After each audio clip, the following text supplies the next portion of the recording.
tes plus grosses dépenses dans une agence, c'est quoi? C'est ton loyer puis ton payroll. Si ton payroll peut devenir une problématique, puis c'est pour ça qu'il y a plein d'agences qui décident, je veux pas augmenter plus mon nombre de courtiers parce que je vais peut-être m'amener plus de problématiques plus tard. Donc, soudainement, si j'ai une agence qui a 150, 250, 300 courtiers, mais ça veut dire que je suis obligé d'avoir 6, 7, 8 adjointes administratives, mais ça veut dire que je viens de scaler mon potentiel risque de j'ai formé 8 personnes, puis soudainement, il y en a 8 qui décident de tous prendre la porte. Comment je supporte mon infrastructure?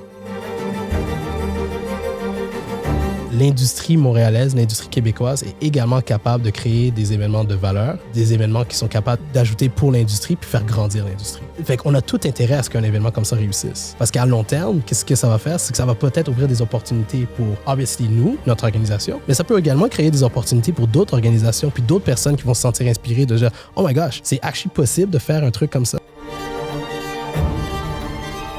Moi, j'ai toujours voulu être architecte. Et puis, à 16 ans, mon père me dit, si tu veux être architecte au Québec, malheureusement, tu vas manger du craft dinner pendant longtemps, puis tu vas manger du bologna. So, je pense pas que c'est une carrière pour toi. Puis ça m'a comme mis de côté cet objectif de devenir architecte.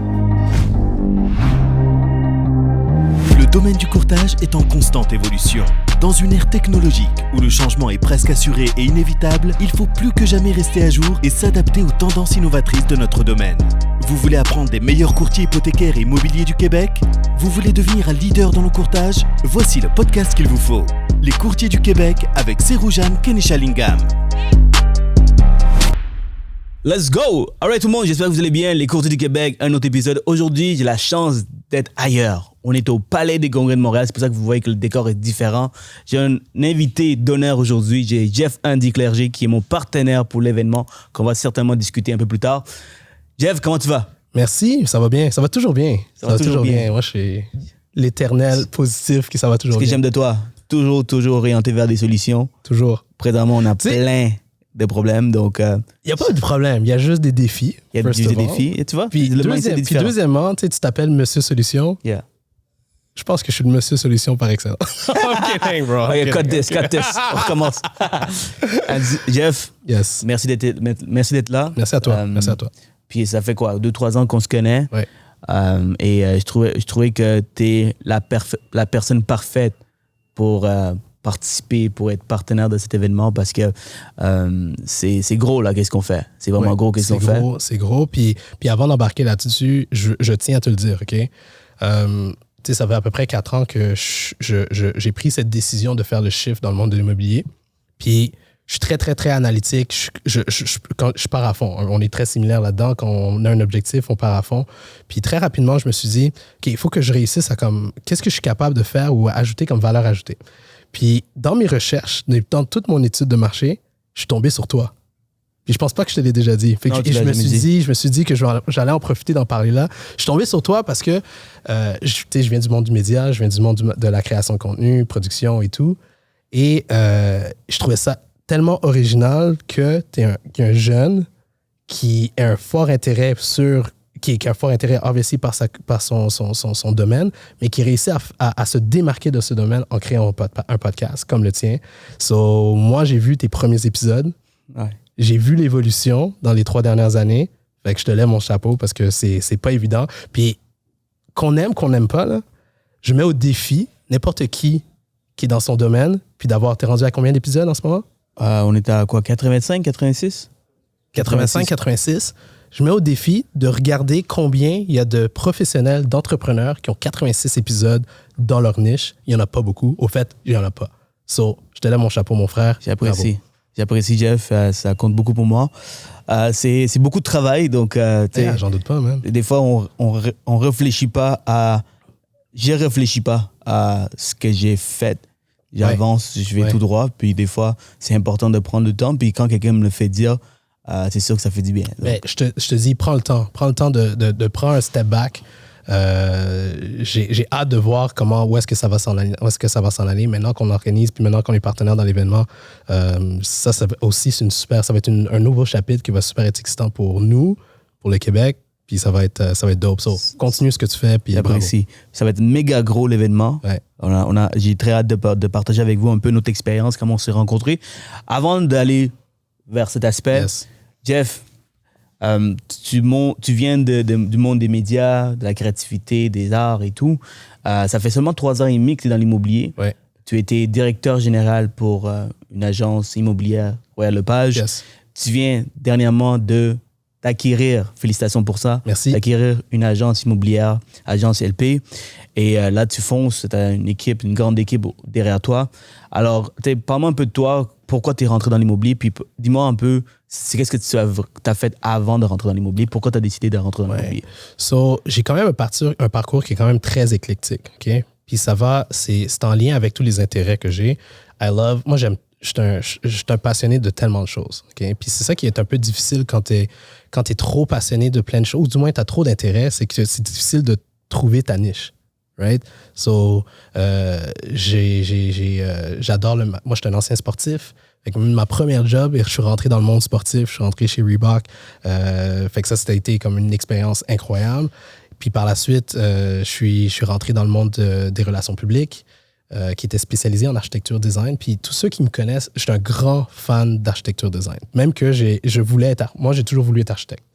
Okay? Puis à 16 ans, mon père me dit, si tu veux être architecte au Québec, malheureusement, tu vas manger du craft dinner pendant longtemps, puis tu vas manger du bologna. So, je pense pas que c'est une carrière pour toi. Puis ça m'a comme mis de côté cet objectif de devenir architecte. Mais moi, j'étais le genre, j'étais en classe, là.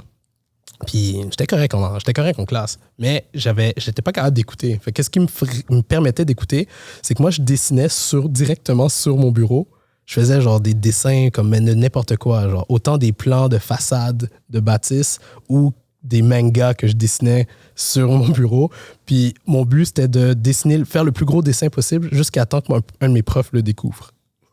Puis après, évidemment, je me faisais taper sur les doigts puis avec des retenues.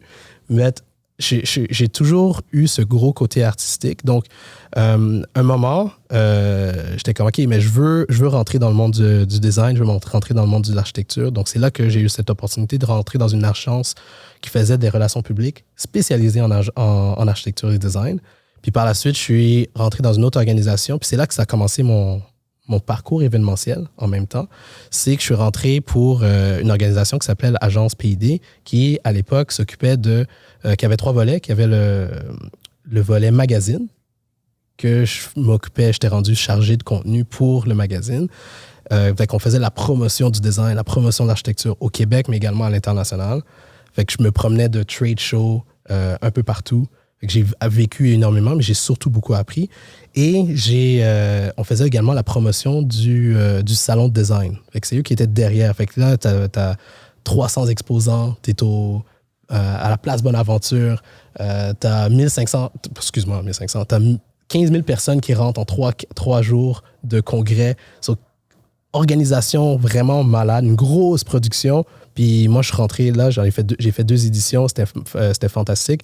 Puis aussi, on faisait également le Grand Prix du design qui est un concours qui récompense les meilleurs projets d'architectes puis de designers. Fait que j'ai eu ce parcours qui m'a appris énormément en événementiel, mais également appris énormément en trouver des solutions tout le temps. Puis après, j'ai pris cette expérience, puis je suis allé dans d'autres secteurs. J'ai eu l'opportunité d'avoir 2 restos. J'ai eu l'opportunité d'avoir une petite compagnie en technologie. Et j'ai également fait la promotion, j'ai fait la consultation, stratégie, production, où est-ce qu'on mettait de l'avant des entrepreneurs. Puis on mettait de l'avant ça. C'est là que ça a un peu parti, tous ces intérêts multiples, dans multiples facettes. So. Guess what? Tu rentres encore là-dedans? Yes. Avec l'événement? Yes. Puis comment tu as transigé vers l'immobilier? So, je me rappelle encore du moment, je marchais dans le... J'étais à Ottawa, puis je marchais sur le bord du canal Rideau. Puis à un moment, je me suis dit, OK, tu sais, j'ai tous ces intérêts, mais comment je suis capable, puis je me rappelle plus de qui j'avais entendu, mais il y a quelqu'un qui disait, si tu es capable de me concentrer tous tes talents dans une niche, puis par la suite, développer ton écosystème dans cette niche, c'est ça qui va être pertinent. Fait que là, j'ai dit, OK, dans quel domaine ou dans quel secteur d'activité je suis capable de rentrer, puis d'arriver avec mon 15-16 ans d'expérience, mais qui est quand même très disparate, puis comme éclectique. comment je suis capable de mettre tout ça à profit dans un secteur et garder tous ses intérêts, right?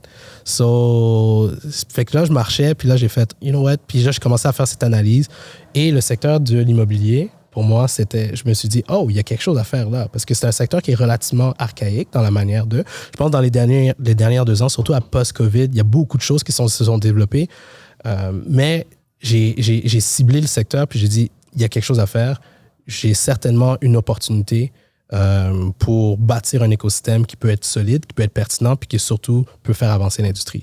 Fait que c'est pour ça que je me suis lancé dans le domaine. C'est comme ça qu'on s'est rencontrés. J'ai été invité dans un podcast avec Royal Lepage, Étienne Miller. Ouais. Puis du moment, c'est comme ça qu'on s'est rencontrés. Puis notre relation a débuté là. Aujourd'hui, dernièrement, tu as acheté une agence immobilière. C'est quoi la raison pourquoi tu l'as acheté? Pourquoi tu n'as pas simplement allé avec une bannière connue? Parce qu'il y a beaucoup de bannières. Oui, absolument. Tu as décidé d'aller avec une agence qui est locale, une petite agence, si on compare avec la majorité. C'est quoi la raison? C'est quoi les pensées derrière? Écoute, il y avait plusieurs décisions. Au fait, ça a été un concours de circonstances. J'ai quitté Royal Lepage parce que j'étais rendu à un point où est-ce que il fallait que je prenne des décisions pour moi-même. Puis, je suis revenu à la source. Okay? Puis, avant le podcast, je te disais c'est important de prendre ce step back. Moi, ça faisait longtemps que je n'avais pas pris de step back. Puis, à ce moment-là, j'ai fait un step back. J'ai fait, OK, qu'est-ce qui est bon pour moi? Qu'est-ce qui est bon pour ma famille? Qu'est-ce qui est bon pour ce patrimoine que j'aimerais laisser pour moi, ma famille, mes proches, mes amis, et ainsi de suite. Et donc quand j'ai quitté Royal Lepage, c'est l'opportunité a sonné à ma porte, ultimement. Puis là, évidemment, c'est de voir, OK, comment tu es capable de... Parce que ultimement, il faut que tu reviennes à c'est quoi ton objectif ou ton vision originale. Moi, ma vision puis mon objectif ultime, c'est de bâtir un écosystème. Puis bâtir mon écosystème, j'ai différents piliers de cet écosystème, mais un des premiers, c'est l'agence immobilière. Pour la simple raison que moi, il y a 3 piliers que je veux bâtir dans mon écosystème. Il y a l'agence, qui est le service, qui est le service au niveau du produit de l'immobilier. Il y a le côté marketing, et le troisième pôle, c'est le côté technologique. Donc, d'avoir une petite agence, et quand je dis petite, on est quand même passé de 8 à 17 courtiers en 10 mois. Fait qu'on a quand même réussi à doubler. Oui, il y a un gros ralentissement, mais malgré tout, on tient quand même le cap. C'était de me dire, OK, mais comment je peux leverage l'agence pour qu'elle puisse répondre aux autres pôles? Puis là, il y a ces 3 pôles, mais après, il y a des sous-pôles. Il y a l'événementiel, il y a le média, il y a le financement, il y a plein d'autres choses. Donc, pour moi, c'était une belle opportunité de dire, OK, ben l'agence, je peux utiliser l'agence comme un genre de laboratoire qui, par la suite, cette agence va être capable de nourrir les autres pôles de l'écosystème pour trouver des meilleures solutions ou des meilleurs outils sur lesquels on veut travailler. Ça a l'air très gros, là, ce que tu essaies de bâtir avec la technologie, les médias. Yes. Mais ce genre de choses existent déjà dans d'autres agences, dans des grandes agences. Ils ont différentes divisions qui ont un peu la même vision, mais pourquoi la tienne va être différente? Pourquoi la mienne va être différente? Bien, d'abord, l'objectif est différent. L'objectif, je peux pas apprêter des intentions des autres agences. Cependant, mon objectif, moi, du moins, de mon côté, c'est pas tant un objectif pour répondre à un besoin personnel ou répondre à un besoin transactionnel. Mon objectif, c'est de faire avancer l'industrie au complet. Donc, exemple, si je travaille ou je bâtis des outils, je ne veux pas m'approprier les outils pour moi-même ou juste mon agence. OK, je vois ce que tu veux. Fait que moi, l'objectif, c'est de bâtir des outils. Puis ensuite, comment je suis capable de faire bénéficier aux 17 000 courtiers qu'il y a au Québec? Comment je peux le faire bénéficier aux 60 000 courtiers qu'il y a en Ontario? Je dis 60 000, mais j'ai oublié le chiffre exact. Et le faire bénéficier au Canada-wide. Parce que ce que je réalise de plus en plus avec le temps, donc par exemple, tu regardes une agence immobilière. C'est pour ça que moi, mon but ne serait jamais de dire je veux bâtir la plus grosse agence. Parce que pour moi, une agence immobilière, c'est pas scalable. Please, dive in. Je suis curieux de savoir comment. Parce que la mission d'une agence immobilière, t'as deux manières de faire de l'argent à travers une agence immobilière. C'est à travers ton recrutement, donc aller chercher un maximum de courtiers et aller chercher un maximum de transactions à travers tes courtiers. C'est deux seules manières. Cependant, à titre de propriétaire d'agence, tu n'as aucun contrôle sur ces aspects-là. Mis à part peut-être le recrutement, tu as un contrôle, mais tu as 1000 autres agences contre qui tu compétitionnes. Mais tu as juste 17 000 courtiers. Right? Yeah. So, fait que si... Puis encore, tous ceux qui l'ont fait, good for them, mais pour moi, c'était pas nécessairement ça mon objectif. Ça dépend de ce que tu veux, right? Exactement. Ça dépend exactement de ce que tu veux. Et qu'est-ce que tu veux exactement? Ben c'est ça. Fait que moi, je me suis dit, OK, mais si je me ramasse à devoir compétitionner contre 1000 autres agences, puis compétitionner pour un segment qui est quand même limité, donc j'ai 17 000 potentiels clients seulement, mais qu'est-ce que je peux créer qui fait que, soudainement, je ne dépends pas juste de mon bassin, mon pipeline de 17 000 personnes, mais que mon pipeline peut augmenter à 100 000 personnes, à 200 000 personnes. Mais je ne peux pas le faire à travers une agence. Mais je peux le faire à travers des outils, par contre. Logiciel. Fait que si je réussis à bâtir des outils qui, eux, sont pertinents autant au niveau de ma clientèle, donc les courtiers, de ma clientèle potentielle des courtiers hypothécaires, et après, par la suite, le troisième pôle qui est le citoyen, mais all of a sudden, là, je viens de créer un créneau d'outils qui est scalable. Quand on parle d'outils, quand on parle de solutions, il y a des problèmes. Right? Il y a des problèmes. Quels sont les problèmes que tu vois dans l'immobilier avec les agences, avec les façons de faire que tu aimerais peut-être rentrer et voir de quelle façon je ne vais pas trop pousser dans ce côté-là parce qu'il y a beaucoup de techniques. Bro, okay? Come on, bro. Il y a un segment qui est intéressant quand même à. Donc, lorsque j'étais chez Royal Lepage, un des plus gros défis, c'était la rétention des employés. Okay? On avait énormément d'adjointes administratives qui prennent énormément de temps à développer, à former. Et finalement d'avoir un certain skill set pour être capable de supporter des courtiers. Right? L'agence devrait devrait être une agence de service, donc donner un maximum de services à tes courtiers. Mais là, ce que j'ai réalisé, c'est que rapidement, tu formes une personne. Puis ça, c'est le plus gros défi de tellement d'industries, là. Puis même autant dans l'immobilier que d'autres. Tu formes une personne pendant 2-3 mois. Ça prend après jusqu'à 6 mois pour que la personne réussisse à avoir un skill set, mais 7 mois plus tard, la personne elle a quitté. Fait que tout ton temps, ton énergie, ton investissement, il vient de passer à la poubelle parce que tu es obligé de recommencer. Mais imagine, plus gros est ton agence, plus gros devient ton problème. Right? Parce que... Puis... Il y a quelqu'un qui a trouvé une solution pour ça, right? Par exemple, l'agence JXP, tu formes quelqu'un, il devient bon, puis si ses ambitions sont tellement grandes, à part créer sa propre agence, il veut fonder une équipe. Souvent, le chef d'équipe, le team leader, il forme quelqu'un, il devient bon, il quitte parce que lui aussi a l'ambition de créer une équipe. Mais avec EXP, tu peux toujours continuer à être en dessous de toi, mais créer ton propre équipe, puis personne est fâché contre personne. Ouais. Alors ça a déjà été réglé selon moi. Ben là, toi, tu parles du côté courtier. OK. Moi, je parle au niveau de l'opération de l'agence. OK, les personnels, les employés. Le personnel d'employés pour les agences. Fait que ça, c'est un des plus gros défis des agences. Parce que tes plus grosses dépenses dans une agence, c'est quoi? C'est ton loyer puis ton payroll. Donc, si ton payroll peut devenir une problématique, puis c'est pour ça qu'il y a plein d'agences qui décident, je ne veux pas augmenter plus mon nombre de courtiers parce que je vais peut-être m'amener plus de problématiques plus tard. Donc, soudainement, si j'ai une agence qui a 150, 250, 300 courtiers, mais ça veut dire que je suis obligé d'avoir 6, 7, 8 adjointes administratives. Mais ça veut dire que je viens de scaler mon potentiel risque de... J'ai formé 8 personnes, puis soudainement, il y en a 8 qui décident de tous prendre la porte. Comment je supporte mon infrastructure? Quelle est la solution? Fait que là, il y a plusieurs solutions à ça. C'est des meilleures formations, culture d'entreprise, rétention de tes employés, donner de meilleurs outils, de meilleures conditions de travail. Mais moi, je me suis dit, OK, je vais y aller plus d'un côté plus technologique, puis de voir comment je suis capable d'aider ou supporter autant les adjoints administratifs que l'agence en tant que telle, puis de créer, je ne sais pas moi, par exemple, des outils qui, elles, vont permettre que le travail de l'adjoint administratif ou le travail du propriétaire d'agence vient d'être synthétisé, facilité. Puis s'il est facilité, ben, peut-être que ça va créer moins de pression au niveau de ton adjoint ou de tes adjoints. Ça va ça va faciliter ta rétention. Donc, forcément, tu es capable de garder ton employé pendant 6-7 mois. Tu viens la garder pendant 1 an. Tu viens la garder pendant 1 an et demi. Tu viens la garder pendant 2 ans. Fait que là, soudainement, tu portes plus le chapeau HR en urgence tout le temps. Mais là, tu peux te concentrer sur le développement de ta business. Tu peux te concentrer sur ton recrutement. Tu peux te concentrer à donner plus de services à tes courtiers. All of a sudden, si tu es capable de soudainement créer un outil qui va t'aider sur le plan de vue ressources humaines.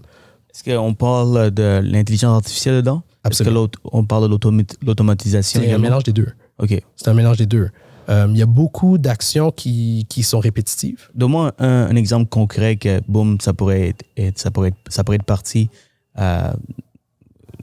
si on compare aux tâches qu'un adjoint devrait faire. Tu sais, en ce moment, il y a des outils qui existent beaucoup dans la gestion des documents qui est quand même qui ont beaucoup évolué juste dans les dernières années. Ça a beaucoup évolué. Mais si notamment derrière ta gestion des documents, tu es capable d'ajouter un peu de AI qui te permettrait, je sais pas moi, de reconnaître si ta documentation, elle est effectivement non seulement remplie, mais elle est bien remplie. Ben, on est capable de flaguer des problèmes potentiels en conformité. J'imagine aussi que tu veux aussi mettre tout ça ensemble parce que présentement, il y a des logiciels, des programmes qui existent, mais ils sont tout le temps. C'est ça. Fait qu'il y a plein de programmes, il y a plein de systèmes qui existent, mais si on est capable de centraliser la chose, mais là, soudainement, on vient d'ajouter une plus-value. Fait que c'est un peu ça l'objectif de l'écosystème, c'est d'être capable de connecter. Parce que moi, ce que j'ai réalisé, c'est que moi, je suis un connecteur. Moi, je suis une personne qui fait juste... ma force a toujours été de mettre les talents ensemble. Donc, si je suis capable de faire la même chose d'un point de vue technologique, puis d'amener ces outils ensemble, puis qu'ils communiquent ensemble, bien, soudainement, on vient de se rendre meilleur. Est-ce que je peux investir? Avec plaisir. Sur des investisseurs? On cherche toujours des investisseurs. Écoute, plus gros qu'on grandit, plus gros qu'on... Tu sais, j'y crois fortement. T'as-tu un deadline? T'as-tu un timeline? Il n'y a pas de timeline. Moi, je suis dans un long-term game. Moi, je suis là pour les 10-15 prochaines années de manière très hard. Puis après, on verra où est-ce que ça peut nous amener et tout ça.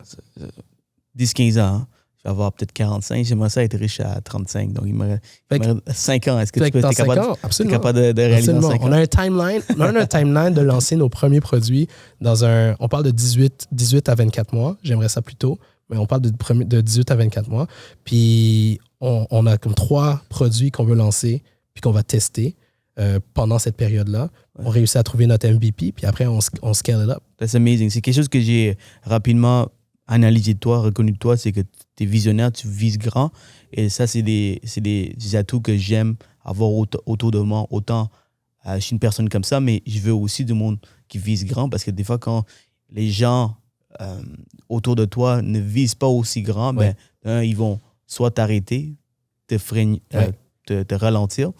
Et c'est une des raisons pourquoi, une des plusieurs raisons pourquoi on a décidé de collaborer ensemble. Oui. Parce que quand j'ai parlé de mon idée assez fou, tu as dit je peux t'aider, je peux m'embarquer avec toi. Et puisque tu avais un bagage événementiel où j'avais une grande lacune, j'avais aucune idée c'est quoi, juste une idée fou, mais je ne savais pas comment commencer. Alors ça a été une décision assez facile. Aussi, tes valeurs, tes principes sont alignés avec les miennes. T'es un gars de famille. J'ai un chien, mais... Bro! Moi aussi, j'ai un chien, mais les enfants, c'est une autre game. J'ai pas encore d'enfants. T'es un père de 2 enfants. Tu essayes de toujours te donner du temps à ta famille. Tu veux faire les choses correctement. Tu veux pas empiéter sur personne. C'est des choses que j'ai vraiment appréciées de toi. Nice. Merci. Donc, ça a été un no-brainer pour moi. You know what? C'est Jeff que je veux. Parce que je sais pas si tu le sais, mais j'avais d'autres candidats. I didn't know, man. J'étais en entrevue, finalement. Non, mais tu sais, quand tu parles des idées, les gens, ils croient à ce que je suis capable de faire parce qu'ils voient un peu mon track record. Ils disent, bon, je suis prêt à embarquer avec toi. Mais ce que j'aimais toi, c'est tu m'as pas nécessairement mis ça dans la gorge. Je dis, Surjan, genre, c'est soit moi ou personne d'autre. Alors, tu sais, juste la manière que tu étais, moi, je me considère un peu plus vendeur, tu vois, quand je veux quelque chose comme I'm on a break walls. Je pense que c'est ça qui fait on a une belle combinaison parce que autant que je vends, j'ai changé tellement ma méthode de vente. Puis je pense que c'est par rapport à d'autres industries où est-ce que finalement, j'écoute j'arrivais à des pitchs de vente, man. J'avais aucune idée des budgets dans lesquels on allait travailler. Fait que moi, mon but, c'était juste d'arriver puis de comprendre bien, de bien cerner le client devant moi, puis après de bien comprendre c'était quoi son enveloppe, puis après de trouver une solution avec l'enveloppe que le client me donnait. Right? Fait que c'est un peu une approche indirecte de vente, mais l'objectif ultime est le même. Et tu le sens, là, tu le sens quand quelqu'un essaie de pousser ça à un point que comme il essaie pas de savoir qu'est-ce que tu as besoin. Puis toi, toutes les questions que tu avais pour moi, c'est de comment tu peux m'aider. Ouais. Je me rappelle, on était à Elixir quand on s'est rencontrés pour justement parler de l'idée, parler de comment on pourrait organiser ça. Et à partir de là, tout a commencé. L'histoire a commencé. L'histoire a commencé, man. Donc, j'aimerais ça parler de l'événement. Ouais. Mais avant de rentrer dans l'événement, il y a une petite chose que je voulais aller chercher ton expérience pour que les autres puissent apprendre. Tu étais avec Royal Lepage, tu as quitté. Mais quand tu quittes une industrie qui est... quand tu quittes n'importe quelle industrie, puis surtout quand tu étais quand même... Tu n'étais pas simplement un courtier ou un employé, tu étais directeur général. Ouais. Et quand tu quittes quelqu'un, qui quitte une organisation, ça peut toujours avoir des répercussions. C'est sûr. Avant d'aller dans l'événementiel, il y a une dernière chose que je voulais parler, c'est tu étais quand même bien placé avec ta dernière agence, Royal Lepage, puis tu as quitté. C'est sûr que tu as des grandes opportunités. Ouais. Je voyais où est-ce que tu allais avec ça, avec l'équipe également, puis tu décides de faire un move drastique. Ouais. Donc, est-ce que tu as l'impression que tu as perdu des opportunités? C'est quoi ta réflexion derrière? Parce qu'il y a beaucoup de personnes que des fois, on a des opportunités devant nous, puis des fois, on ne saute pas parce qu'on a peur de perdre d'autres opportunités qui sont garanties techniquement. Ouais. Tu vois, toi, tu l'as fait et c'est quand même une grande décision, puis ça peut faire énormément peur. C'est sûr. Donc, c'est quoi ta réflexion? C'est quoi tes idées derrière? Ben, tu vois, comme j'ai eu l'opportunité de refléter beaucoup sur ce point-là, OK? Puis, moi, je suis un grand marcheur, OK? Je marche des kilomètres avec mon chien. C'est un berger australien, comme super, super athlétique. So, comme j'ai l'opportunité de partir avec lui. Puis quand je pars avec lui, c'est souvent pour prendre des moments de réflexion. C'est la cacophonie à la maison, have the kids, t'as les enfants, c'est les devoirs, c'est intense et tout. Donc, mon moment avec mon chien, c'est super important. Puis pourquoi j'en parle, c'est que pendant des mois, je le faisais plus. Parce que j'étais tellement centré sur un objectif qu'on avait commun en équipe, qui étaient des objectifs super, super ambitieux, qui nous alimentaient, forcément, parce que je le faisais, puis je carburais à ça, right? Mais à un moment, j'ai fait, OK, mais si je suis plus capable, c'est un peu comme l'artiste. Si l'artiste est plus capable de créer, l'artiste va dire il y a une problématique, right? S'il est plus capable de faire une toile, il est plus capable de se lancer dans un moment d'épiphanie, là, il va sentir qu'il y a une certaine problématique. Puis c'est un peu là que je me sentais. Je sentais que j'allais là. Je sentais que je faisais les choses juste pour l'objectif commun de l'équipe. J'ai joué au basket, I was point guard. So le but est toujours de faire en sorte que l'équipe gagne, no matter what. So j'étais tellement centré là-dessus qu'à la fin, j'ai fait, je réalisais plus que yes, the team is winning, but am I winning? Parce que ça aussi, c'est important. Right? Ce que je fais, ou l'objectif je le fais, c'est que ce que je fais, mon objectif était, et c'est ce que j'avais comme un peu perdu comme vision, c'était mon objectif était toujours de bâtir un écosystème qui, lui, va être capable d'alimenter, oui, une industrie, mais surtout, c'est un genre de patrimoine que je veux laisser pour les kids, pour mon entourage. Donc, quand j'ai réalisé que ça faisait 3, 4, 5 mois que je marchais plus avec mon chien, que je prenais plus le temps de réflexion de genre actually get better, parce que je suis très cérébral, puis j'ai besoin de genre think, I like thinking pour m'aider à me positionner. Mais quand j'ai réalisé que je le faisais plus, c'est là que j'ai fait OK, I need to take a step back. So j'ai pris ce step back, j'ai pris ce pied de recul, puis c'est là que ça m'a permis de comprendre. J'ai dit OK, les ambitions sont grandes, puis on va réussir, mais est-ce que ça va être à mon détriment? Ouais. Probablement. Donc, c'est là que j'ai dit, même si de côté financier, ça peut être super alléchant, but c'est facile de faire de l'argent, ultimement. Si tu fais juste trouver le bon angle, la belle vision, la bonne mission, puis tu te concentres. Donc, c'est là que j'ai tout lâché. C'était vraiment scary, là, parce que tu lâches une certaine stabilité, tu lâches on avait plein de choses qui étaient sur la table. Puis tu lâches tout ça. Puis pour me repositionner, faire un 180 degrés complet, that was really tough. Bravo pour toi. Puis je suis content. Bravo pour toi. Puis ça me fait penser à mon expérience à moi, parce que c'est quand même une décision assez c'est drastique. Man. Drastique, puis ça peut faire peur. Des opportunités, de l'argent qu'on perd. Alors, des fois, on se retrouve dans des situations où on a le choix, puis il faut revenir en arrière, puis nous écouter. Puis, si je peux partager mon histoire et qui me fait beaucoup penser à la tienne, c'est que lorsque j'ai quitté ma première agence, on appelle cabinet, j'étais chez Multiprêt. Là, je magasinais un peu.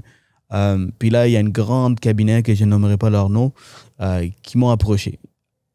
Puis cette fois-ci, j'ai décidé d'aller ailleurs.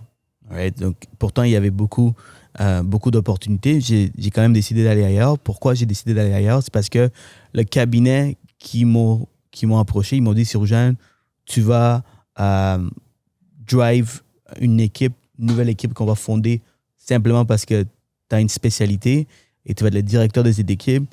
Tu vas pouvoir avoir toute la flexibilité que tu veux pour pouvoir créer ce que tu as envie. Alors, ça m'a plu. Tandis que l'autre cabinet, ben, ils sont restés uniquement dans combien que je peux faire comme argent monétaire. Alors ça, évidemment, je savais que j'allais faire de l'argent. Mais je n'étais pas prêt à sacrifier ma passion, le leader que je veux être, de vivre un peu l'expérience de monter les échelons et non prendre un shortcut. Et je ne veux pas nécessairement faire juste des transactions. J'avais une plus grande vision. Donc, ils n'ont pas cerné un peu ce que j'avais vraiment besoin. Deuxième fois que j'ai quitté parce que j'avais d'autres opportunités, encore là, je magasinais, puis j'avais plusieurs candidats. Puis, c'était la même chose. Donc, les gens, ils m'approchaient, ils me disaient, Sirojane, combien d'argent que tu fais? Ils m'ont dit, ben, tu sais, avec l'effort que tu mets, avec les systèmes qu'on a, tu peux faire 10, 15 fois ce que tu gagnes. Tu vois? Donc, encore là, ils ne m'ont pas posé assez de questions pour savoir qu'est-ce que moi je veux. Et encore aujourd'hui, j'ai des opportunités comme ça. Tu vois, j'ai des opportunités comme ça. C'est seulement sur qu'est-ce qu'eux, ils pensent qui serait bénéfique pour moi, exact. Mais qu'est-ce que moi je veux. Si tu vois un gars comme Sirojane, qui est un leader, qui veut bouger, qui est un visionnaire, tu ne peux pas venir tu peux pas venir devant lui et lui dire, écoute, man, tu vas faire 10, 40 fois plus d'argent. L'argent, je sais que ça va venir. Je travaille assez fort. Ça serait même stupide si je fais pas assez d'argent. Tu vois? Mais c'est quoi au-delà de ça? Puis ça, c'est bien. Et puis je pense que c'est l'important pour ceux qui nous écoutent de savoir qu'est-ce qu'on veut vraiment. Exact. Et c'est en posant des bonnes questions qu'on est capable de savoir. Exactement. Alors, merci pour le partage. Puis si ça peut motiver, inspirer certains, here you go. Nice. Rentrons dans l'événement maintenant. Yes. Donc, tu vois, ma vision, c'était que je voulais amener des grands stars ici au Québec. Ouais. Il n'y avait aucune idée. Puis là, Jeff est un sauveur. Il me dit, Sirojane. C'est un sauveur. Je suis juste un complice. Un complice à réaliser des projets. Lancer des fleurs. Laisse-moi lancer des fleurs, bro. Et là, tu me dis, Sirojane, je peux t'aider. Puis à partir de là, ben boum. Alors, on a commencé à mettre en place. Ça fait quoi? 6 mois, 1 an qu'on travaille là-dessus? Oui, ça fait 1 an. En fait, ça fait 1 an. Ça fait 1 an, right? Ouais. Alors, comme vous pouvez voir, c'est énormément de travail derrière. Ouais, c'est un gros processus, man. Moi, j'ai une petite mémoire, Jeff. Vas-y. OK? Ça tombe bien, moi, je me rappelle de tout. C'est pour ça. Alors, je sais pas comment que... J'ai comme une idée. J'avais parlé de l'idée quand tu étais chez Relevage. Ouais. Après ça, tu as quitté. J'ai repris tes nouvelles. Puis là, après ça, on s'est assis dans un restaurant. Ouais. Mais peux-tu comme donner plus de détails parce que je suis pas un bon storyteller pour mon expérience en moi parce que j'oublie beaucoup de choses. Ouais, ben comme c'est ça, on avait tu sais, t'avais partagé l'idée lorsqu'on s'était rencontrés à l'époque quand j'étais chez Roi Lepage, puis on essayait de bâtir quelque chose en collaboration, mais je pense qu'il y avait quelque chose qui n'avait pas cliqué au niveau de l'objectif ultime. Je pense qu'il y avait un objectif perso, puis l'organisation avait un objectif. Puis évidemment, moi, je suis là pour représenter l'organisation, right? So, je vais faire le nécessaire pour l'organisation. Donc, je me rappelle. C'est que, en fait, ça ne me dérange pas de rentrer dans les détails. C'est que moi, je voulais que ce soit indépendant. Je ne voulais pas qu'il y ait aucune agence, aucun cabinet propulse, parce que ça vient... Bon, l'objectif, c'est de remplir avec tous les courtiers hypothécaires et tous les courtiers immobiliers du Québec. Donc, s'il y a une agence ou un cabinet qui pousse, c'est ça. Pour moi, c'était une problématique. Parce qu'il ne fallait pas que ça soit, puis c'est pour ça que c'était important depuis le début du projet, c'est que tout le monde a un objectif financier puis un objectif pour son organisation. C'est normal. Tout ce qu'on fait, c'est pour ultimement bâtir nos brands, mais c'est toujours dans la manière que, c'est toujours dans le comment. Right? So, à l'époque, c'est ça, l'organisation avait un objectif qui était propre à son objectif. Mais ça ne fitait pas avec l'objectif ultime de créer quelque chose d'indépendant qui est capable de faire bénéficier à tout le monde. Puis par la suite, il y a comme un collatéral, pas un collatéral, mais il y a un deuxième, troisième degré qui va être pertinent pour ceux qui l'organisent. Obviously. So, c'est pour ça que quand on s'est rassis, après que j'ai quitté, on s'est rassis, on est allé souper à Laval. Tu m'as fait venir à Laval. Elixir, yes.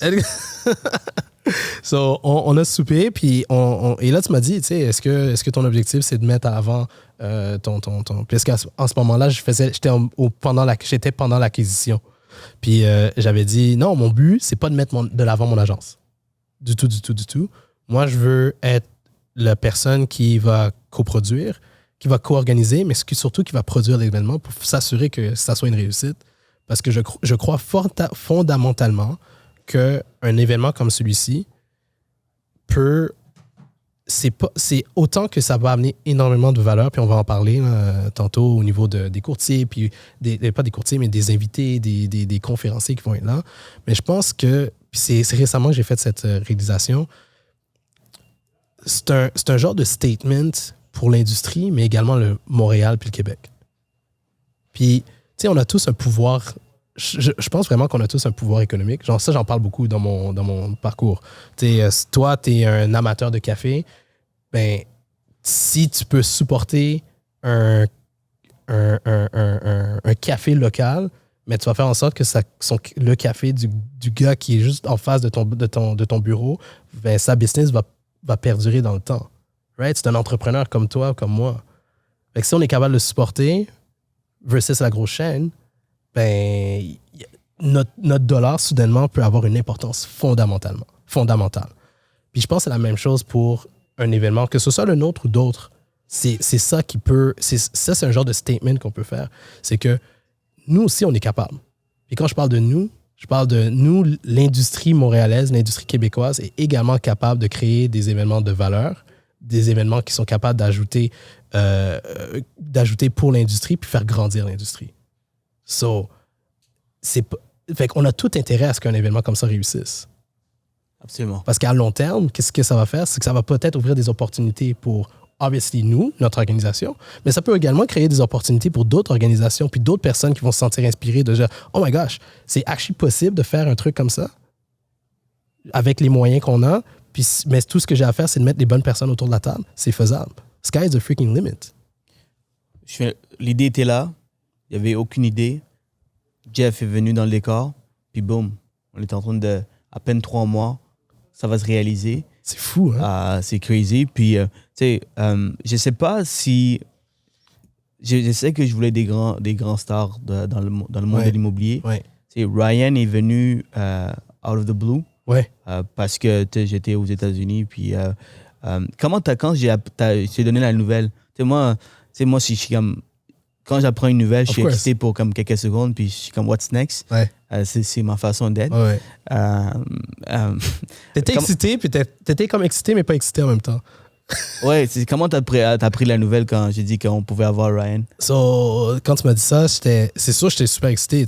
En plus que je fais... Ryan, ça a été une grosse inspiration pour moi de faire le shift. J'ai parlé de toi qui faisait, qui commençait les podcasts, le podcast Les Courtiers de Québec. Mais Ryan, à l'époque, il faisait partie d'une agence, puis il a décidé de lancer sa propre agence.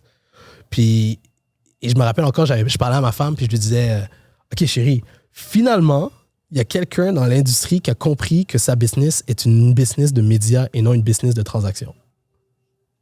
Ça, c'est quelque chose que je crois fondamentalement. Finalement, il y a quelqu'un qui a compris ce concept-là. So, c'est sûr que quand j'apprends que, oh my gosh, le premier événement qu'on fait à Montréal, qu'on organise, puis notre tête d'affiche, c'est Ryan, c'est sûr, c'est un moment de genre, OK, what's next? Parce que là, on a mis la barre haute. Là. So, what's next, right? Puis c'est ça qui devient excitant, c'est de faire comme, OK, maintenant, on a un standard. Puis il faut respecter ce standard, puis il faut continuer à elevate. You know? Yes, sir. Yes, sir. Yes, sir. Yes, sir. Alors, c'est sûr, moi, je suis super excité, mais évidemment, le gars pragmatique que je suis, un peu comme toi, j'ai fait, OK, mais maintenant, il faut livrer. Il faut livrer.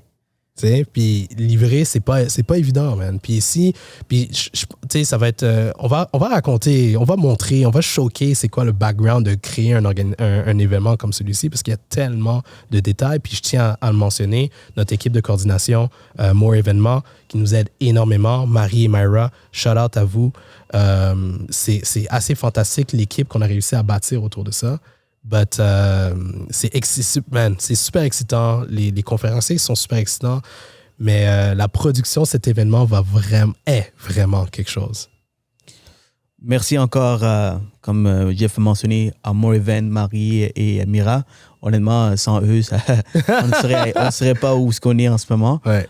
Ils nous aident énormément. Puis je pense que ça, c'est le pouvoir de l'équipe, la force de l'équipe. Ouais. Parce qu'encore une fois, même pour toi, c'est nouveau. Oui, l'événementiel, c'est quelque chose de courant pour toi.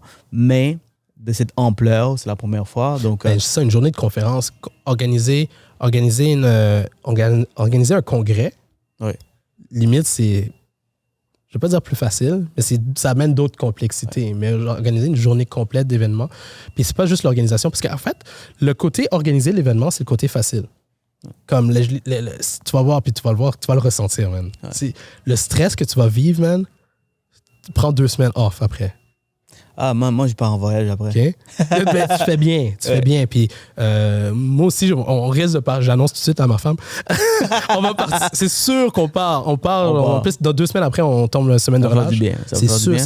Parce que, man, l'énergie que ça va drain, c'est insane. C'est insane. Mais en même temps, de carburer avec ce stress, moi, c'est quelque chose qui m'anime énormément. Ouais. Puis tu vas voir, c'est nice. It's like a drug. Yeah. C'est comme une drogue. Yeah. Mais après, comme dans n'importe quelle drogue, tu drops à moins 50 000 de batterie. Là.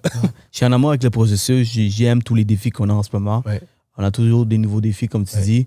Et puis, on trouve tout le temps des solutions parce qu'on est toute une équipe qui est là derrière nous pour nous backer. Yes. Tu sais, on a eu par la suite Olivier Primo, qui était quand même excitant. Ouais. Quand j'ai dit que, man, je peux tout avoir du moment qu'on a Ryan Serhan. Ouais. Puis j'ai dit, Jeff, je m'en occupe des conférenciers, mais je veux que tu ailles chercher cette personne. Puis, my man, props to you. Tu t'es allé chercher. Puis honnêtement, je voulais ce gars-là. C'est vrai que tu m'en parlais depuis le début. En fait, it was a joke at the beginning. It was a joke at the beginning, yeah. It was a joke, mais... Je voulais mon cousin, Sugar Sammy. Je voulais avoir mon cousin Sugar Sammy. Mais tu vois, comme... Étant donné qu'il n'était pas dans le monde de l'entrepreneuriat, le monde de l'immobilier, j'avais pas de contact. Ouais. Alors, tu m'as dit, bro, j'ai quelqu'un dans l'événementiel qui connaît le Sugar. Laisse-moi discuter avec l'équipe. Ouais. Alors, tous les jours, presque chaque 2 jours, 3 jours. C'est comme WhatsApp. What's up, Jeff? Est-ce que tu as closé? Il m'envoyait des textes, il m'envoyait des voice messages, il m'appelait. J'étais comme, I'm putting down the kids. Là. Comme, yo, bro, t'as des nouvelles, man? T'as des nouvelles, bro? T'as des nouvelles? Non, tu vas avoir des... Mais tu sais, tu le vois, là, je suis très lay back dans ce processus. Là, so I'm like... Puis t'es comme, j'espère que je t'assale pas trop. Je dis, continue, bro. That's you and keep being you, right? Puis moi, je vais continuer à faire. Puis on a réussi à closer. On a réussi à avoir Sugar Sammy. Qui va faire une belle prestation. It's gonna be nice. Une belle... Tu sais, ça va être Puis l'objectif de Sugar, c'est justement de roaster tout le monde, qui fait déjà merveille. Yes, he's gonna roast He's gonna tout le roast monde. people. He's gonna roast people. Puis on a aussi tous ces autres conférenciers. On a Tatiana Londono, on a Ouais. Marsha Saint-Jean, Ouais. on a Patrice Mena et Zana Benzaco. Ouais. On a qui d'autre? On a Daniel G, Ouais. que peu de gens le connaissent. Puis Ouais. je pense que que le Québec va découvrir avec notre conférence, parce que ce gars-là, C'est une machine. quand je t'ai mentionné, je sais pas si tu le savais, Non. tu le connaissais, mais t'es allé voir, t'as dit Je suis allé OK. voir tout de suite. Je Ouais. suis allé voir tout de suite. Je l'ai fait, OK. Parce que j'entendais l'excitation que tu avais. Ouais. T'es dit, oh man, j'ai réussi à le closer. Puis j'étais comme, OK.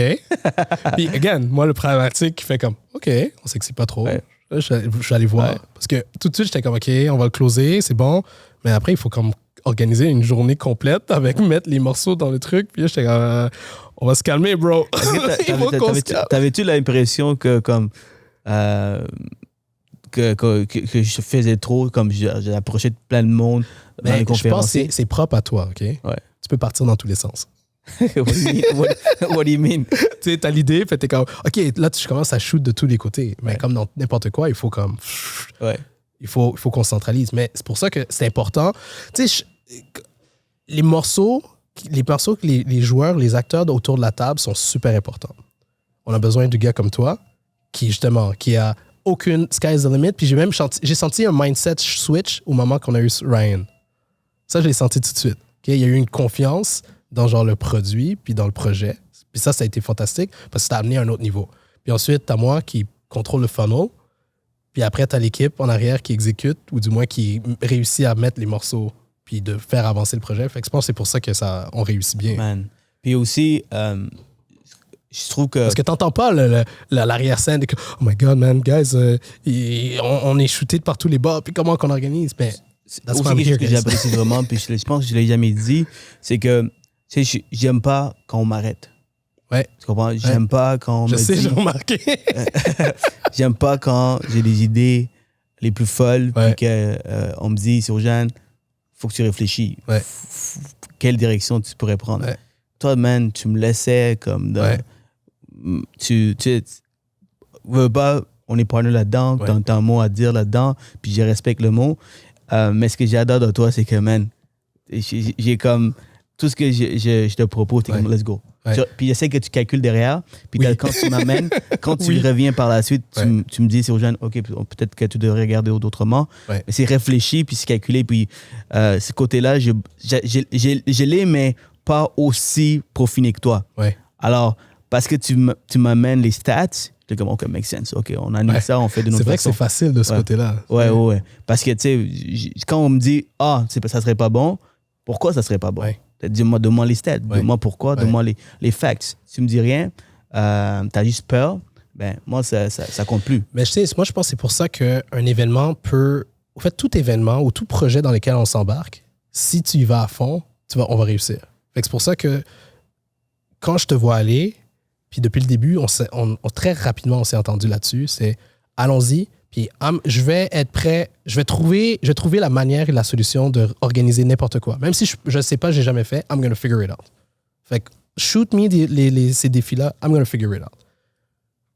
Puis je t'ai toujours dit, le seul moment que je vais mettre un frein, c'est si, ça va nous tirer une balle dans le pied au niveau budget, puis 2, c'est parce que je trouve ça trop ridicule. On n'a pas encore fait le 2. Mais je pense que j'ai toujours apprécié, ce que j'ai apprécié avec toi, c'est qu'on est capable d'avoir les conversations, puis de comme trouver la manière, puis de trouver... It's all about the angle, man. C'est toujours all about the angle. Parlons de budget maintenant, parce que le budget, mon Dieu, ça... Là, tu vas me faire stresser, là. Parce que, guys, on est allé chercher les meilleurs. Ouais. On est au Palais des Congrès en ce moment. Ouais. You know?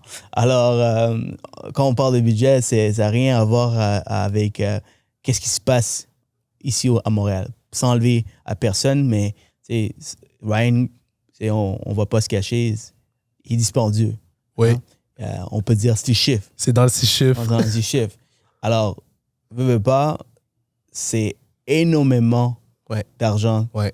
qu'on crache, tu Ouais. vois, avant même de voir le résultat. Alors, quand tu as vu le budget total, c'est quoi pour moi, j'étais comme, OK, let's do it. J'ai sell tickets. Et puis, je me rappelle, bro, laisse-moi le faire, je vais vous rendre 50%. Ouais, je me rappelle, t'avais dit, puis en ce moment, tu t'enlignes vers ça, bro. Ouais. Tu t'enlignes vers ça. Parce que je sais que la seule chose qui peut m'arrêter, c'est je tombe malade. Ouais. Honnêtement, si je tombe malade. Mais c'est autre que ça, man. Like, je sais que si je ne réussis pas, c'est ma faute. Tu vois? Et tu vois un peu ce qu'on est en train de faire, sur le terrain. Alors, quand tu as vu le budget, c'était quoi ta première impression? Ben, vu que j'ai organisé d'autres événements, j'ai pas peur du budget. Comme j'ai vu plein de budgets, OK? Ouais. J'ai vu tout le genre de budget, puis j'étais comme, OK, on va essayer où est-ce qu'on s'enligne. J'ai également des amis ou des gens qui sont conseillers autour de moi, qui sont hors de l'organisation, avec qui, surtout au début du projet, où est-ce que je pitchais le projet et puis je voyais, OK, est-ce que ça fait du sens? Parce que dans tout projet, c'est la question budgétaire qui va freiner le tout, right? So moi, je voulais y aller avec un autre angle. Je me suis dit, OK, allons-y avec toutes nos idées folles. Par la suite, on regarde le budget, puis ensuite, on regarde la faisabilité. Puis s'il faut faire des ajustements, on fera des ajustements. Puis on a fait des ajustements, parce qu'au départ, l'objectif n'était pas d'avoir 1000 personnes. Non. Au départ, on avait un nombre X. Ouais. Puis après, on a dit, OK, mais tant qu'à faire une première édition, allons-y big, right? Parce qu'on a, tout approuvé pour l'organisation de l'événement, mais surtout, on veut faire un statement. En faisant un statement, on n'a un peu pas le choix d'y aller fort pour ensuite y aller encore plus fort pour l'édition numéro 2, l'édition 3, 4, 5, 6. Quand j'ai vu le budget, je me suis dit, OK, toi, tu connais, je me rappelle, je te parlais de C2 Montréal. Moi, je viens de l'industrie d'agence, production et tout. Fait que quand je regarde, moi, j'ai connu les premiers budgets de C2 Montréal. Fait que j'étais comme, OK, it's not too bad. On est correct. La différence, c'est qu'évidemment, il faut le livrer. Puis il faut le livrer avec un niveau de qualité. C'est ça qu'il faut. Puis autant que toi, tu as des high standards sur la vente puis qu'on réussisse à atteindre nos objectifs, moi, mon standard est super élevé par rapport à la livraison de cet événement. Puis je pense que c'est aussi pour ça que je suis là. C'est que je challenge tout le monde, autant l'équipe de production qui est derrière, l'équipe technique, l'équipe d'autovisuel, like anything. Je vais être comme, pas à la hauteur, ça répond pas à la hauteur. Parce qu'on met tellement d'efforts et d'énergie là-dedans, il faut que l'expérience soit wow. Puis c'est ça qu'on va ultimement. C'est un événement, mais c'est surtout une expérience qu'on va voir. Ben oui. Puis on a plein d'outils pour faire vivre une expérience insane, hors du commun. Ça, c'est une des raisons pourquoi je vais à l'extérieur, Jeff. Puis je t'envoie plein de photos, vidéos de qu'est-ce qui se passe à l'extérieur. Ouais, c'est nice. Puis je pense qu'on va le faire. On va livrer la marchandise, j'en doute pas. Alors, qu'est-ce que tu m'as dit que tu allais aller en voyage tout de suite après. Qu'est-ce que tu veux que les gens retiennent de cet événement lorsque ça sera tout terminé? C'est l'opportunité. C'est l'opportunité que d'avoir des talents, des gens qui ont un mindset similaire à toi peuvent t'amener. Parce qu'on le sait tous, en ce moment on est 5-6 dans la salle, mais on va tous nous niveler avec tous des ambitions, on est tous des jeunes entrepreneurs, puis on va tous se lever on va tous scaler up. Right? Juste avant de partir en live, on avait des conversations, puis je sens déjà qu'on a scalé up dans nos conversations. Fait qu'imagine quand tu as 1000 personnes qui sont dans le même mindset. Tu as 1000 personnes qui ont cette énergie, qui ont cette ambition. Tu ne peux pas sortir de là la même personne. Absolument. Les gens payent pour cet événement, puis on ne parle pas d'un low ticket. Là. Même le billet général, c'est du high ticket, si on compare avec les autres événements. Ouais. Donc, ils viennent déjà avec certaines expectations. Of course. Des attentes. Les attentes, c'est trouver des opportunités, aller chercher la valeur, des conseils, des stratégies. Là, ça, c'est réglé. C'est avec les conférenciers. Sûr. Maintenant, l'expérience, on était en train de travailler très fort, vraiment fort, pour que vous puissiez vivre une expérience, pour que l'année prochaine, vous dites « Elevate, that's the conference you want to attend ». Vous attendez déjà à la prochaine date. C'est ça l'objectif, puis on travaille très fort pour le faire. Puis, c'est parce qu'on met les deux domaines ensemble. Évidemment, pour ceux qui se demandent, est-ce qu'on a besoin d'un permis pour rentrer dans l'événement? Parce qu'il y en a beaucoup qui me demandent, posent la question, as-tu besoin d'être un courtier immobilier? As-tu besoin d'un courtier hypothécaire? As-tu besoin d'être dans l'immobilier pour rentrer dans l'événement? Absolument pas, guys. Si vous faites le processus d'acheter, vous allez voir que c'est for everybody. Yes. Alors, c'est pour les entrepreneurs. C'est ça. On vise les courtiers, Pourquoi les courtiers? C'est parce que c'est notre domaine. Et puis la majorité des conférenciers, c'est du monde dans le courtage. Mais à la base, les courtiers sont tous des entrepreneurs, des 100%. propriétaires d'entreprises. 100%. Alors, tous ces conférenciers vont parler de l'entrepreneuriat, de marketing, la prospection. Donc, je ne sais pas si tu connais mon histoire, Oui. mais c'est sûr que tu connais. Mais tu vois, c'est une rencontre, une conversation qui m'a fait rentrer dans le domaine du courtage. Oui. J'ai un ami qui me disait, c'est que Surjane, pourquoi tu n'essaies pas le courtage? Oui. Je vois que tu pourrais bien réussir. Je vais sur Google, je tape courtier hypothécaire. Donc, une conversation m'a amené dans le courtage. À partir de là, tout est une histoire. Regarde où est-ce que je suis rendu. There you go. Alors, exactement. j'étais perdu, là. Avant cette conversation, j'étais perdu. J'étais allé à l'université. Je ne savais même pas ce que je faisais. Donc, cette conversation, encore aujourd'hui, je vais être grateful à mon ami pour avoir comme ouvert cette porte parce que j'avais aucune idée de courtage. Par la suite, dès que je rentre dans le courtage, j'assiste à une conférence. Je rencontre mon futur mentor qui devient mon associé, mon partenaire, qui m'a appris vraiment le monde du courtage. Il avait 15 ans d'expérience. Encore une fois, je l'ai vu dans une conférence. Je l'ai approché, j'ai dit, je t'apprécie. Il m'a dit, you know what, tu m'apprécies, viens-t'en dans mon bureau. Ouais. On va discuter plus longtemps. Et boum, après ça, les opportunités ont été créées. Je ne saurais pas où est-ce que je suis sans ce mentor et sans cette conversation. 100%. Donc, je sais que pour ceux qui se demandent, est-ce que les conférences, il y a une pertinence, est-ce que ça va m'amener vraiment des opportunités, est-ce que ça vaut la peine de payer 400, 1000, 4000 $? Guys, ça vaut vraiment la peine. Tu sais, des fois, on ne pense pas à nos souliers qu'on achète ou à notre veston de 500 000 $ qu'on achète. Puis ça, oui, c'est pour bien paraître, mais ça, c'est vraiment un investissement qui a un énorme potentiel. Il faut regarder comme un retour sur investissement. Tu sais, moi, je fais beaucoup d'événements philanthropiques, beaucoup d'événements. Tu sais, je suis super impliqué, OK? Musée des Beaux-Arts, je suis super impliqué en ce moment avec la fondation du Musée des Beaux-Arts. Évidemment, parce que c'est un intérêt personnel. Je suis impliqué, la semaine dernière, j'étais sur une soirée bénéfice d'un théâtre à Montréal. Mais une des raisons aussi pourquoi je le fais, c'est en plus de l'intérêt personnel, mais c'est également les gens qui vont être là. Right? Parce que, encore une fois, ça suffit d'une conversation. Puis tu vois, la semaine dernière, j'étais à un événement, puis j'ai eu une conversation qui, elle, m'a amené d'autres choses, puis j'ai conversé sur l'écosystème que je suis en train de bâtir et tout.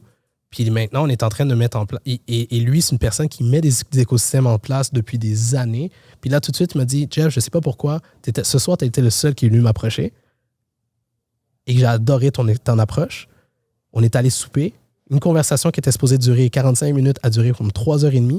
Je suis rentré chez moi, il était presque 1h du matin. Puis là, on a déjà d'autres projets qui s'en viennent à partir d'une seule conversation. Parce que j'ai eu... Donc, pour revenir au point de pourquoi assister à des événements comme Elevate, ben, ça revient à ça. Elevate, c'est une opportunité de connecter, de créer des opportunités de connexion. Donc, en créant ces opportunités, ou du moins en te donnant une chance de connecter, mais cette chance ben, pourrait potentiellement t'amener ailleurs selon ton ambition. Donc, si tu as une grande ambition, c'est sûr que ça va t'amener ailleurs. Il y a 2 semaines, Jeff, j'étais supposé aller à une conférence. Ouais. J'ai décidé d'y aller, mais j'ai pris la mauvaise direction. Donc, c'était Ritz. Ouais. C'est Ritz, mais Ritz à Saint-Léonard. OK. Il s'appelle Ritz ou Russ, je ne me rappelle plus. Moi, je suis allé à Ritz-Carlton à Montréal ici. Ouais. À 5-6 heures le soir. Donc, j'étais un peu en tabarnak contre moi-même. Alors, j'étais comme, you know what, je me sens fatigué. Je suis debout depuis 6 heures le matin, 5 heures le matin. Alors, comme j'étais assis dans mon auto, je dis, est-ce que je rentre chez moi? Tu sais, au confort au confort de chez moi, puis juste tranquille, regarder un petit film puis dormir, ou je fais la route, un autre 30-40 minutes où il y avait du trafic encore. Est-ce que je fais le move? Mon ami me texte, mon collègue il me texte, il me dit, Surjane, amène-toi, c'est pas grave, ça va finir vers 11h. Là, je reste encore dans l'auto, je réfléchis, je dis, you know what, fuck it, j'y vais.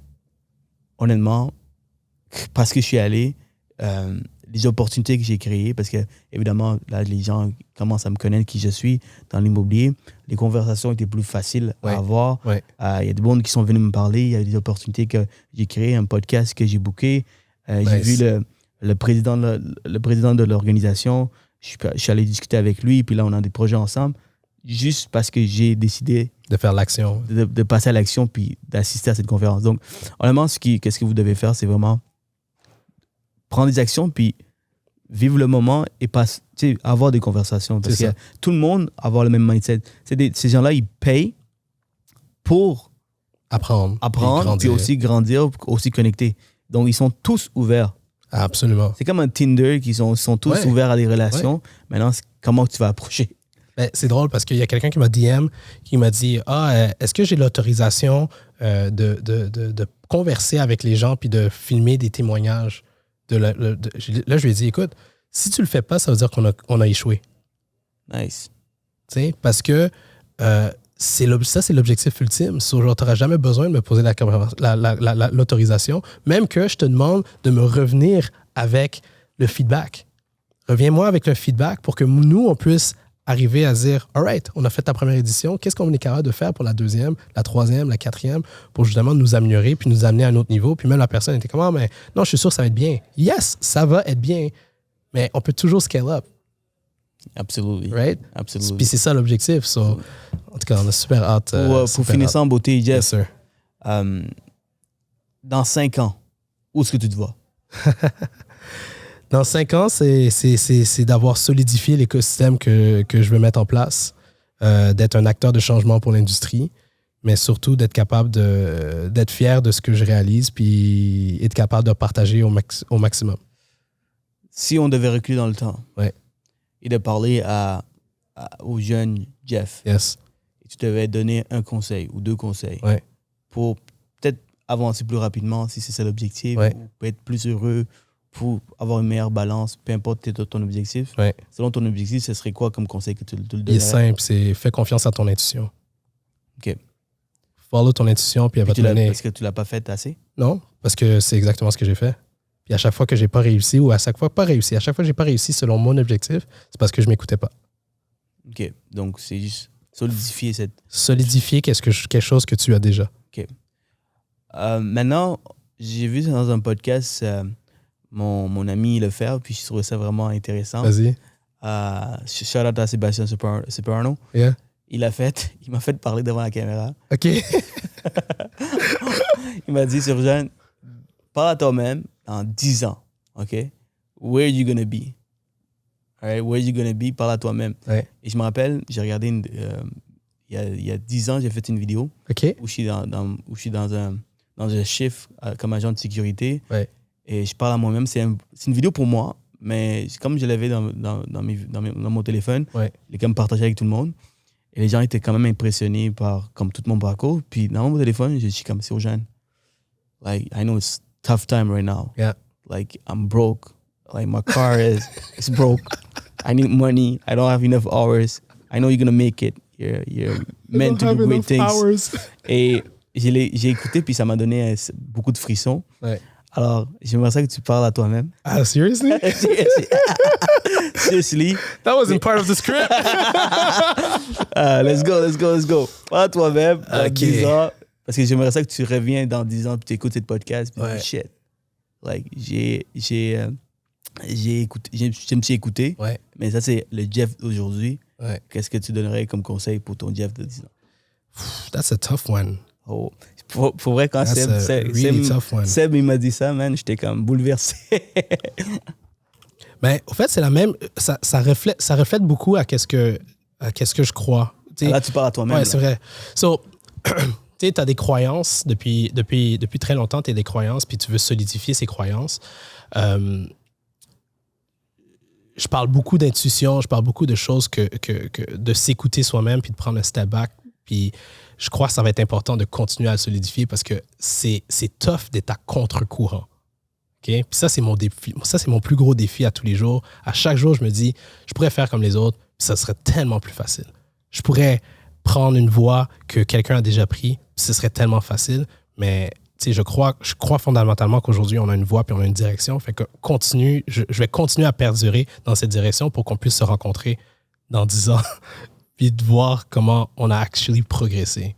dans notre démarche. So, c'est une démarche personnelle, c'est une démarche fondamentale intérieure. So, c'est là-dessus que je veux qu'on continue à focuser. C'est amazing, bro. Merci, Jeff. Bro. Guys. Merci à toi. I elevate à 15 février. Elevate. That's going to be amazing. Je veux voir tout le monde là-bas. Yes. Vous voulez pas manquer un événement comme ça. On travaille vraiment fort, Jeff et moi, pour organiser quelque chose de insane qui va perdurer dans le temps. Yes. Les gens vont dire, on était là à cet événement. C'était insane. Puis c'est un événement pour nous. Puis quand on parle de nous, entrepreneurs, nous, personnes qui travaillent fort, qui avaient des ambitions. So, supportons-nous, puis faisons en sorte qu'on est capable de s'amener à un autre niveau. Parce que, dernière chose, avant qu'on termine, parce que quand quelqu'un réalise quelque chose, comme on dit au début, ça inspire les autres à le faire. Absolument. Puis c'est tout le monde qui va en profiter, parce que si quelqu'un le fait, puis quelqu'un vraiment que c'est possible, mais il va y avoir d'autres stars de partout dans le monde, ici à Montréal, où tout le monde peut acheter un billet puis assister. Présentement, c'est nous qui allons ailleurs. Et ça a été une de mes pensées limitatives. Même si, quand j'avais cette idée folle, j'avais un certain peur en dedans, parce que chaque fois que je parlais, les gens disaient c'est un peu tough, le budget ne permet pas. Ouais. Si tu as tel problème, tu as tel problème. Et c'est vraiment un événement qui m'a comme dit, you know what, ça a été son premier. Il a réussi à le faire.